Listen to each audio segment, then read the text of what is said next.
Yeah, I tell kids and anybody in their career, just follow your passion, find a way, and be tenacious.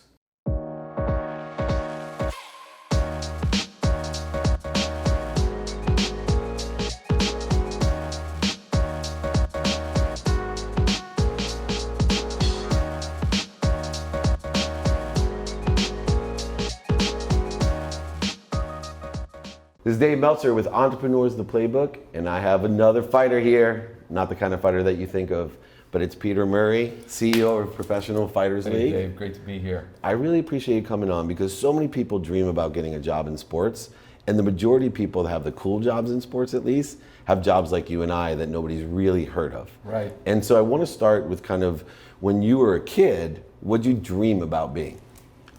When I was a kid, I really wanted to be a police officer. Really? How come? I have family in NYPD. I grew up New York City kid in the Bronx. You know, I thought they were the leaders in the community. Doing the right thing on behalf of people and helping people. But took the test, passed the test, got into the academy, and I decided to pursue my passion. And at the time, and that was really the intersection when I was in college. Like, I was trying to figure like many young adults, figuring out what they want to do, and that was definitely a path. But I decided to follow a passion, and that passion was in marketing, and tapped the creative mind that I felt I had at the time, and I got into advertising. And that was my first career opportunity. It's interesting because I think it's so difficult for younger people when they hear people like us say, I had a passion. And because some people don't understand what that means when you say I have a passion, because I don't have a passion. Right? Sure. And I hear it all the time. Sure. What advice would you say, or what key indicators would you tell them when you say, hey, I was going to be a police officer, but I had a passion for marketing, which is a really broad thing to have a passion. Sure. But it was really the creativeness that you wanted to be creative. That was the thing that I felt had creative mind, and wanted to curate, wanted to tell stories, and I wanted to apply it to building brands. And I did my research. I was inspired by a professor. So it's all about inspiration. Right. Whether you read it, you see it, you experience something, you meet someone. And I was inspired by a professor that I said, wow, that person's career, I can do that. That's what I want to do. So once I had that class, it was in junior year, I said, I'm not going to be a policeman. That's what I'm going to do. And then I wound up, I worked my way through college, 3 jobs. Wow. My first job was at Young and Rubicam. Largest agency in the 80s at the time, privately owned before all the agencies got gobbled up. How'd you get that job? I got that job submitting my resume and kicking down the door, and I interviewed for a role, didn't get the job, and I was pissed. And so, because I knew I was as smart, but I knew I could work harder than anybody. Yep. And it was a just get me in the door mentality, because they had a great training program. And so I knew I could learn from others, and so I basically took a job almost in the mailroom, and I made less money after college than I was making in college working my way through college. And I did it because I knew I just got to get experience and get me in the door, and I quickly worked up the ranks, and would you say, was on my way. I think it's really important, we were talking about Mike Tannenbaum earlier, Yeah. he was general manager of the Jets and then Mike's great. Dolphins, and people, he'll even say, which frustrates me, how lucky he is. I said, well, hold on a second. We both graduated law school with $100,000 of loans, the same law school. Right. And I wanted to work in sports, but I ended up selling legal research online because it was a skill of mine, right? But he went, I think, 4 years making $600 a month working for the Saints. Right, and don't you think that you're much better off? Go ahead, you have to understand not only where you want to be, but the sacrifice you're willing to make. That's right. And 2, confidence in yourself that, look, just get me in the door. That's right. And so many guys start off as drivers to someone, personal assistants, mailroom people, but they have it and they're willing to work, attract, and allow things to happen, and they trust in the fact that, how long were you in the mailroom, for example? 2 years. 2 years, because that's an important part. 18 months. But still, most people, they don't have that patience. Sure. And when people find out, not only are you the CEO of the Professional Fighters League, but your career, you work for WME, William Morris Endeavor, you NFL, right? Key executive. Under Armour. Under Armour, right? Yeah. You're good friends with Kevin Plank. Yeah.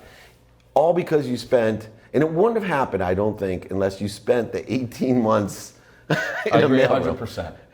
And people aren't willing to do that. I tell kids and anybody in their career, just follow your passion, find a way, and be tenacious. Be tenacious, but hard work.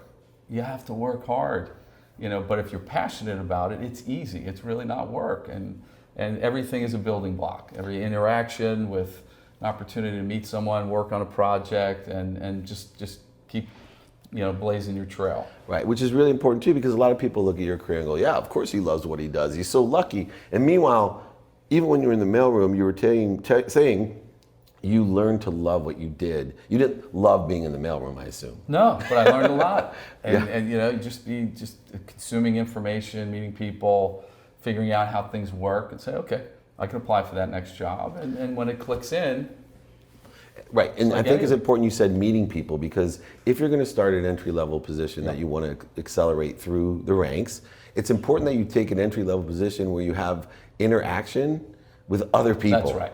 Right? And Yeah, I think exactly. it's very important. You don't want to sit and code. That's correct. Correct. I mean, unless you want to be a coder, Right. and No, you but want to move sit up in the dark room, exactly. and do that for your career. And some people have that 100%. passion, which is That's really right. cool. Yeah.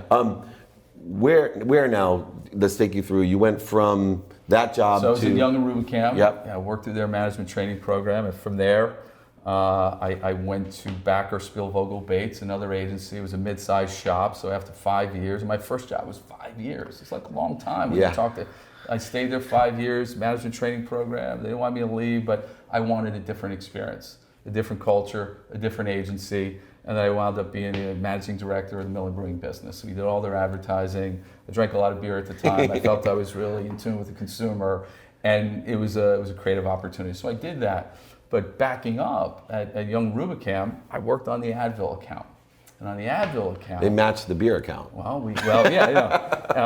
but that was my first sort of unlock in sports. So Nolan Ryan. Yeah. So a legendary baseball player, and I worked with Nolan. We worked on the campaign together. And then it really opened my eyes to the power of sports to build brands, the power of sports marketing. And so that really sparked it for me. And then when I went to Miller Brewing, they did a lot of sports marketing in their advertising, from NASCAR and you name the sport. So we told stories around that. We activated those relationships through big campaigns. And then I was recruited to the NFL.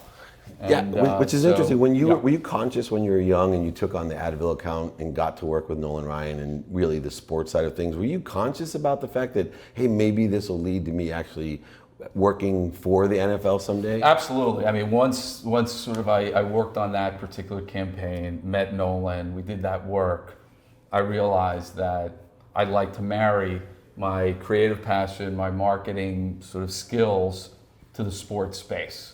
And so, which was a big reason I took the Miller Brewing, job and at Backer, because we touched a lot. It was a big sports portfolio. And then from there, I was recruited to the NFL, and it was an entrepreneurial role.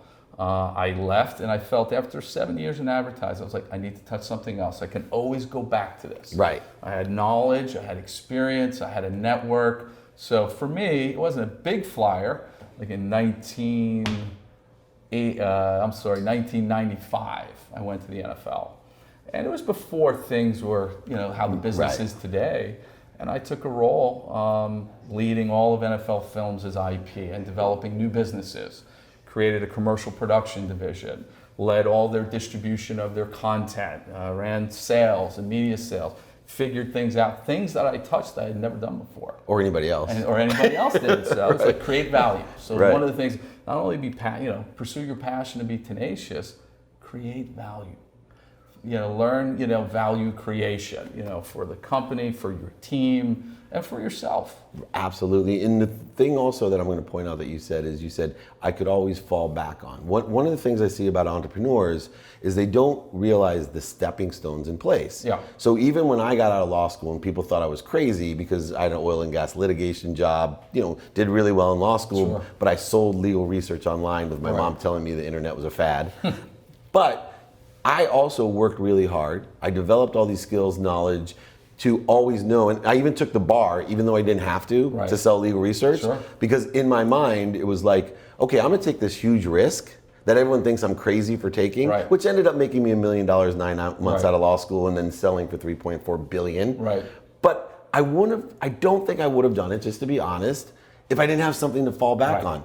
And there's so many people that haven't done the steps, put in the work, That's have right. something to fall back on so they could roll the dice. Right. Right. You got 18 months of salary, 18 months of savings in your bank account.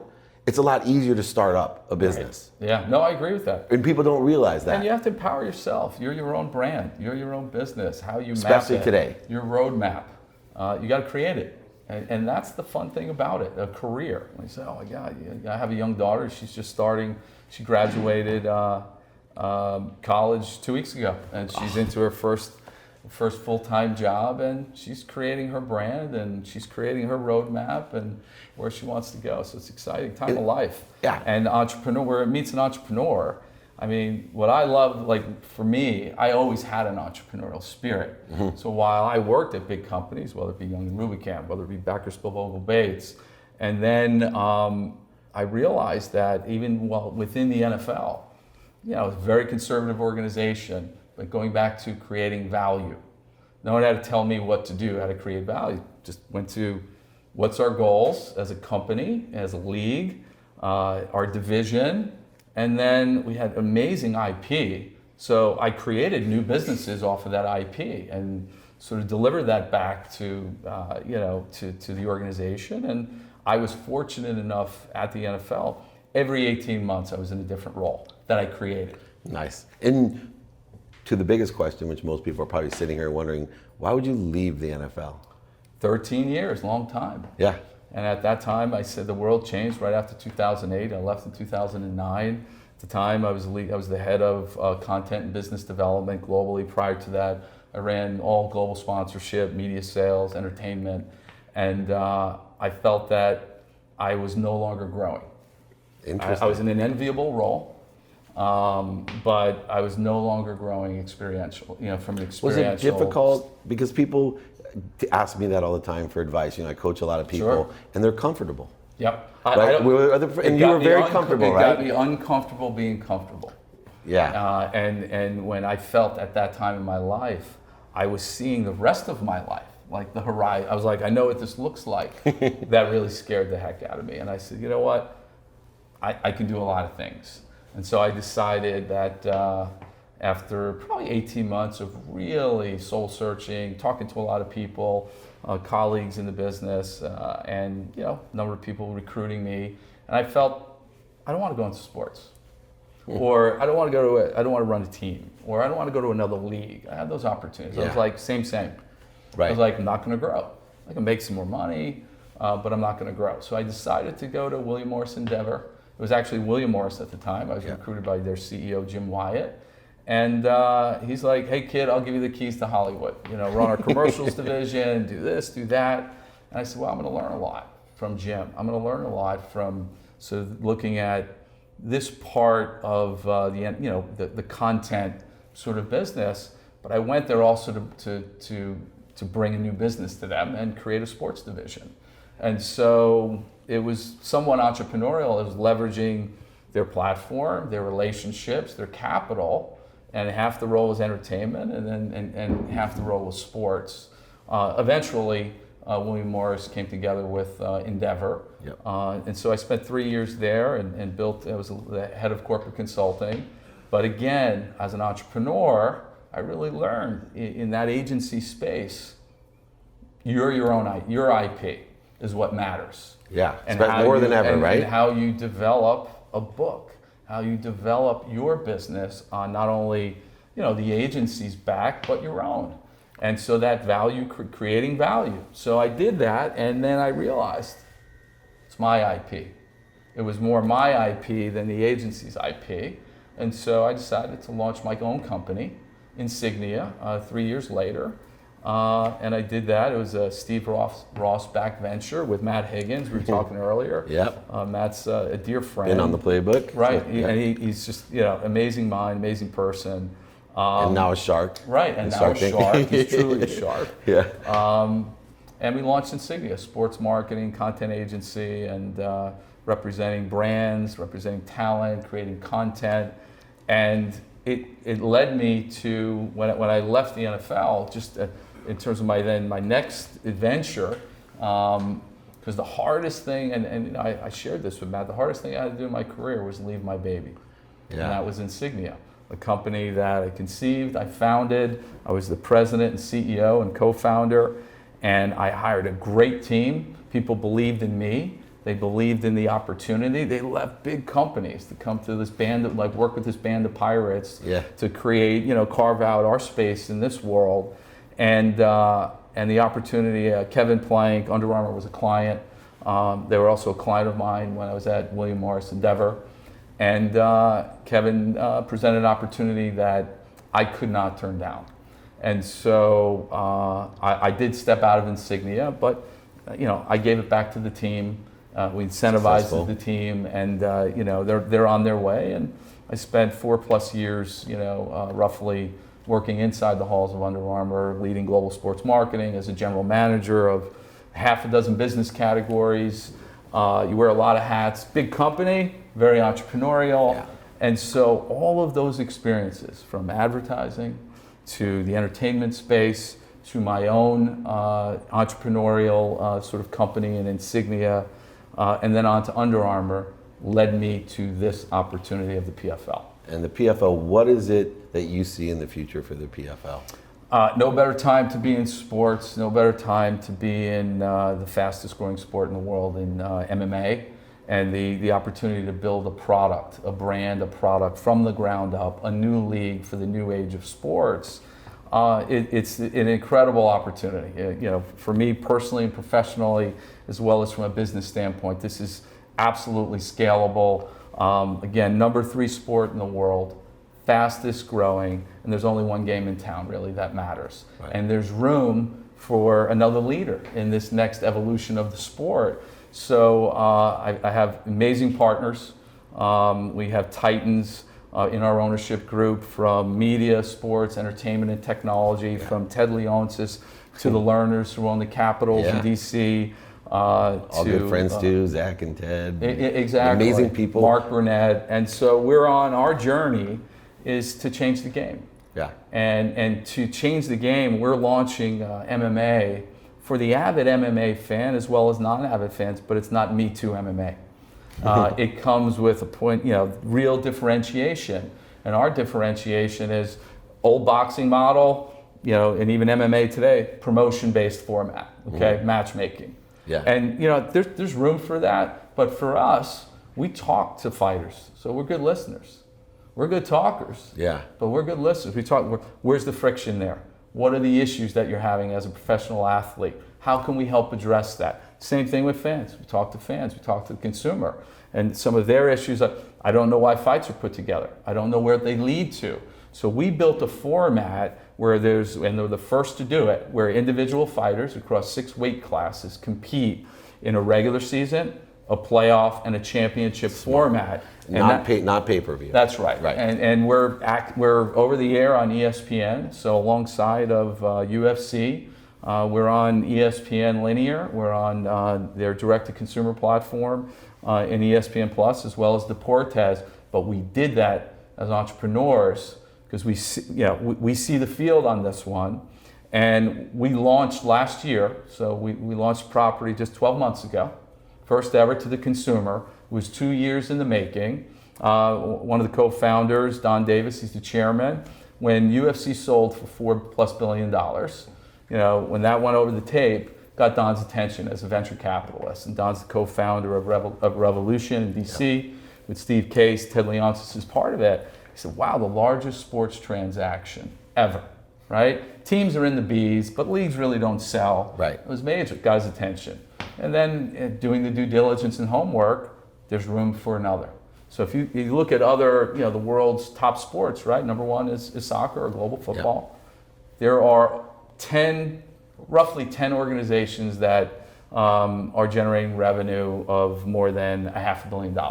Yeah, and keep growing. And in the billions. And there's only one organization in MMA that is sort of at the time at $500 million in revenue. Yeah. So he said, okay, it's time to move. And now time to move is to fulfill that demand, because they can only fulfill so much content. Yep. And not only that, when you look at distribution, so no better time to be in sports, you look at distribution, you have all the traditional players in media and sports, linear networks extending into their own digital and DTC platforms, but then you have digital only. They're all vying for premium quality live sports. For sure. So that was the thesis. So we launched it last year, we bet on ourselves.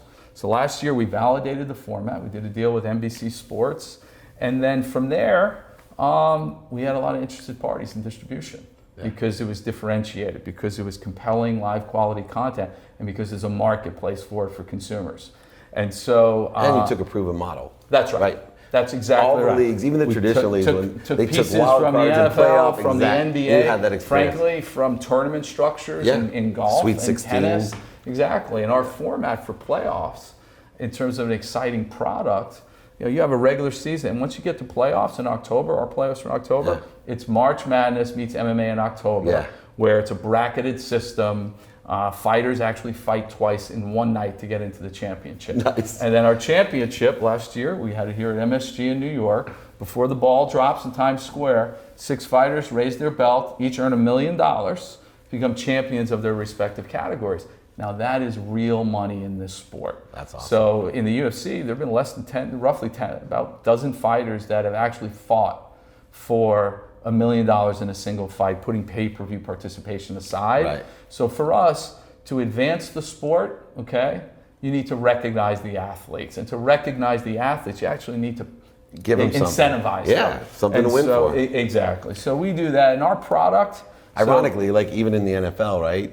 Very few players are incentivized with that much money to win the Super Bowl. Exactly. No, Very you're right. few. You're right about that. And they have a decent agent. Maybe. And when there's a purse on the line, you're right. Yeah. And when there's a purse on the line, fighters lean in. They're exciting matches or bouts, but also fans lean in because there's something on the line. Exactly. And so, we're excited about what we're doing. Again, we're distributed again. Do you have a title sponsor for the championship? Like not yet. We're not selling that yet. Yeah. So our biggest, we're partnering with leaders from the worldwide leader in sports, ESPN, Anheuser-Busch InBev, global beer partner, Geico, our exclusive partner in insurance, and others coming on board. So, in a short amount of time, we are changing the game with a premium product, and we have some momentum. So it's fun. That's awesome. Yeah. Well, the lesson that I think best describes you, Peter, is that you can't limit your point of entry, but you have to be willing to take mitigated risks, right? Because you've always taken mitigated risks. Right. It wasn't, you're not the guy living in his car. That's right. But you put the work in. You've always tried to outwork everyone. Sure. And you've relied on invested in yourself the entire process. And I think that's important for a lot of entrepreneurs to realize that it's not just, complete sacrifice. There's a lot of consistent work in keeping your mind open to what opportunities exist, what have I learned in the past, and how can I apply it to the future. That's right. And in your middle ages, to go ahead and leave the jobs that you have from NFL to WME to your own company that was funded by RSE, right? I mean, ridiculous successes, and someone would say, as they did when I left Lee Steinberg, why would you start your own company and leave the most notable sports agent in the world? You got to have mitigated risks and knowing and confident in yourself. If this doesn't work out, it'll evolve into something else. Absolutely, and to not go for it. And you're not living life. Exactly. Well, I really appreciate it. Thank you very much. This is truly a playbook for success. Dave Meltzer with Peter Murray on Entrepreneurs, the Playbook.